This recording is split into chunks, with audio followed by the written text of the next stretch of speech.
Jumpa lagi dengan APMD Podcast. APMD Podcast selalu menyajikan tayangan-tayangan yang istimewa. Kali ini saya bersama Pak Guno atau Dr. Guno Tricahyoko. Selamat siang Pak Guno. Selamat siang. Wah, suasana agak panas. Kita di hall ya Pak ya, di hall APMD, tempat biasa mahasiswa berdiskusi. Nah, kali ini kita akan berbincang dengan Kaprodi Ilmu Pemerintahan STPMD APMD terkait apa saja, terutama tentang mahasiswa baru. Nah, tapi sebelumnya saya ingin tanya, setahun ini Prodi IP, saya kira juga kita semua melaksanakan kuliah daring. Ya. Itu gimana selama setahun ini Pak? Ya, setahun ini kami telah mengadakan evaluasi dengan dosen juga secara menyeluruh bahwa ada keluhan dari mahasiswa, khususnya mereka yang dari luar Jawa yang tidak ada sinyal, sehingga tidak bisa mengikuti kuliah. Seperti tadi saya pagi jam 10 juga kuliah, dari 40 orang yang terdaftar mahasiswa, itu hanya sekitar 20 orang yang ikut, berarti yang ikut daring ya, lewat Google Meet. Yang lainnya kan tidak bisa ikut. Sehingga survei yang dilakukan oleh pimpinan juga saya mengajar 260 mahasiswa, saya melakukan tanya jawab dengan mereka 70% mengendaki kuliah tatap muka, gitu, karena dianggap tidak efektif, tidak efisien, dan juga tidak bisa dosen maksimal gitu ya. Dosen mengalami kesulitan juga kalau mata kuliah tertentu misalnya perlu praktek, perlu ke lapangan, misalnya di KKN dan praktikum, itu kita kesulitan gitu. Betul. Nah, berarti kita tentu saja berharap dalam waktu dekat atau semester depan pandemi semakin turun ya, dan semakin banyak orang yang divaksin. Kita berharap akan ada perubahan minimal kuliahnya hibrid ya. Hibrid. Itu minimal ya, ada perubahan. Yang kita berharap semester depan bisa kuliah tatap muka, harapan kita ya. Tetapi kalau pemerintah belum mengizinkan, apa boleh buat? Hibrid ya. Hibrid artinya mereka mahasiswa yang sudah berada di Jogja, silahkan datang ke kampus, tetapi yang belum bisa atau tidak bisa, masih di kampung, dengan terpaksa memakai Zoom atau daring. Jadi gabungan antara datang dan daring. Nah, Pak Guno, mungkin Pak Guno bisa jelaskan bagaimana posisi Prodi Ilmu Pemerintahan di tengah prodi-prodi ilmu pemerintahan di seluruh Indonesia. Ya, kalau dari segi kita bicara tentang kualitas ya. Kualitas indikasinya salah satunya adalah dari dosen-dosennya. Jadi kita terakreditasi A. Itu artinya bahwa minimal ada 3 doktor yang mengajar di situ dengan pangkat minimal lektor, karena juga lektor kepala gitu ya.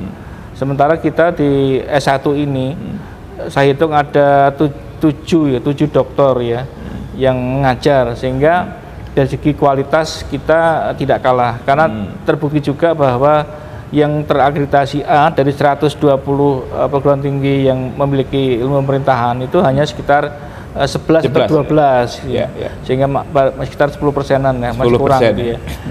Jadi kita memang punya ideologi, punya cita-cita memberikan yang terbaik dari segi pendidikan kualitas. Itu terbukti dari kita mulai dari dosen-dosennya yang terakreditasi, yang bersertifikasi, yang berpengalaman secara praktis di eksekutif, di LSM, dan juga di legislatif gitu ya.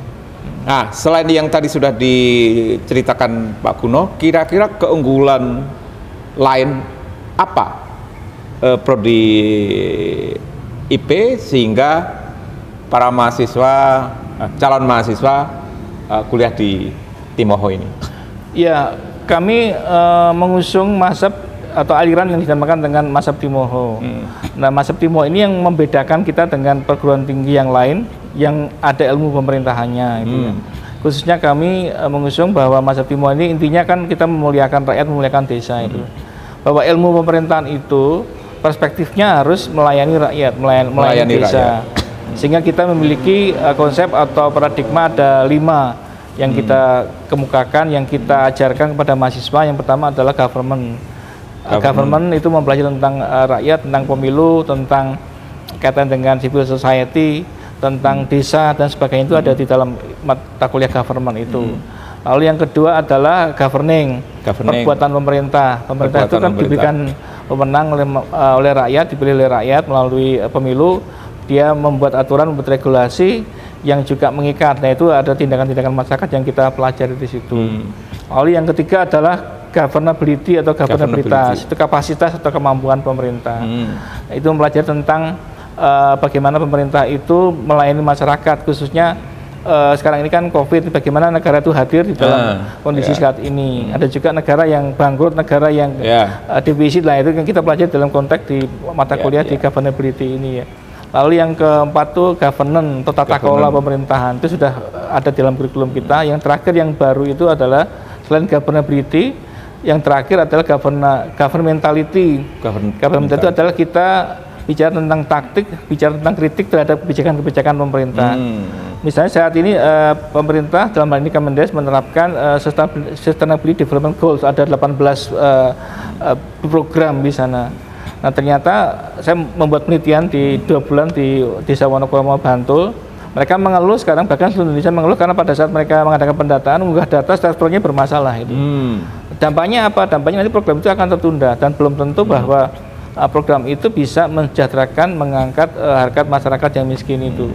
Selama ini kan masyarakat desa itu terlalu didata, BPS mendata, ini Kemendes mendata, nanti Pemda mungkin juga data. Jadi pendataan terlalu banyak, kenapa tidak disentralisasi saja satu departemen atau satu kementerian dan data itu bisa dipakai oleh semua itu. Ini salah satu contoh ya.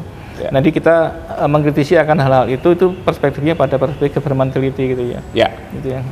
Jadi kekhususan dari prodi ilmu pemerintahan di APMD Jogja adalah ada mazhab Timoho dan fokus di desa.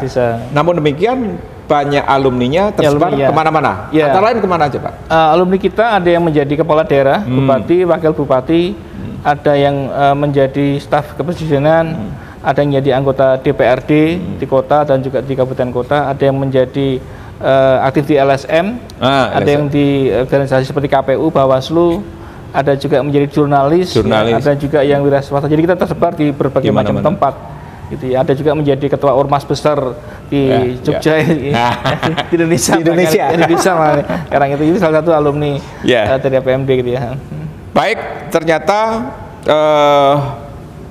prodi ilmu pemerintahan STPMD APMD Jogja mempunyai keistimewaan dan menawarkan hal-hal yang menarik.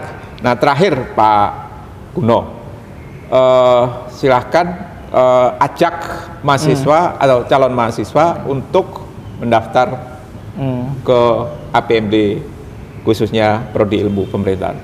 Ya, teman-teman milenial, remaja, jangan ragu-ragu ya, mari bergabung ke prodi ilmu pemerintahan S1 STPMD APMD ya. Karena jelas terakreditasi A, berkualitas, dengan dosen-dosen berkualitas, ada 25 dosen kita, 7 diantaranya doktor, yang lainnya master, yang bersertifikat dan berkualitas ya. Dan alumninya jelas sekali, kalau nanti Anda ikut di dalam prodi kita, ada yang bisa menjadi dosen, menjadi kepala daerah, menjadi anggota DPRD, di wira swasta dan seterusnya. Jadi jelas outputnya, dan setiap penerimaan CPNS selalu ada lowongan untuk sarjana ilmu pemerintahan. Ya, jangan ragu-ragu, segera daftar di prodi ilmu pemerintahan STPMD APMD. Baik, terima kasih Pak Guno. Jadi buat para alumni SMA yang sedang mencari perguruan tinggi, tunggu apa lagi? Datanglah ke sebuah kampus di Jalan Timoho, Jogja.